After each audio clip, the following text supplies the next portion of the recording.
ஓம் சத்குருவே துணை. அளக்கும் வகை நாளும் அவ்வழியே ஓடில், விளக்கும் ஒரு நாளும் மெய்ப்பட நிற்கும். துளக்கும் வகை ஐந்தும் தூய்நெறி ஓடில், களக்கமர மூன்றில் காணலுமாமே. அளக்கும் வகை நாளும் அவ்வழியே ஓடில், இதில் மூச்சின் கணக்கு.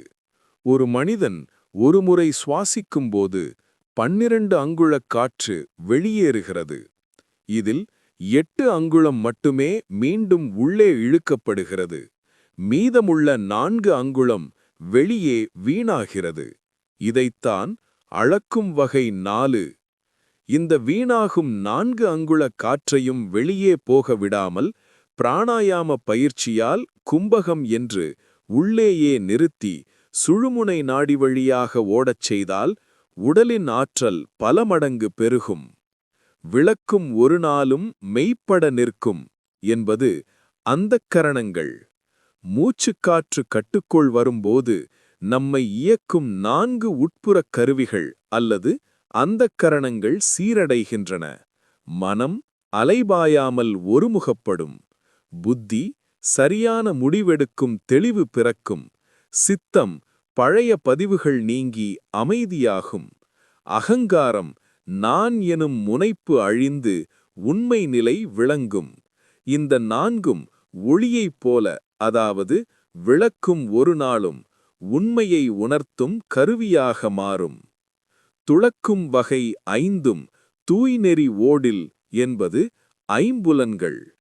துளக்கும் என்றால் அலைபாய்தல் அல்லது கலங்குதல் என்று பொருள்.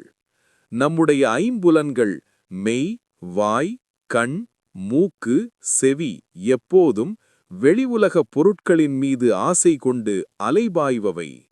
மூச்சுக்காற்றை சுழுமுனையில் செலுத்தும்போது இந்த புலன்கள் வெளிநோக்கிச் செல்லாமல் உள்நோக்கிய தூய்நெறி எனும் ஆன்மீகப் பாதையில் பயணம் தொடங்குகின்றன.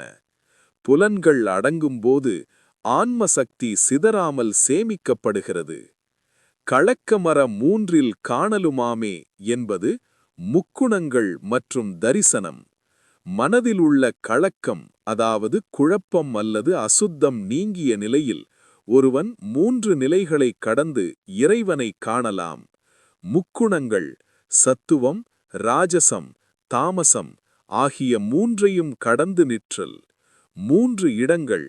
யோக நிலையில் மூச்சானது மூலாதாரம், அநாகதம் அதாவது இதயம், ஆக்ஞை எனும் புருவ மத்தியில் 3 முக்கிய மையங்களில் நிலைபெறும்போது அங்கே பரம்பொருளின் தரிசனம் கிட்டும்.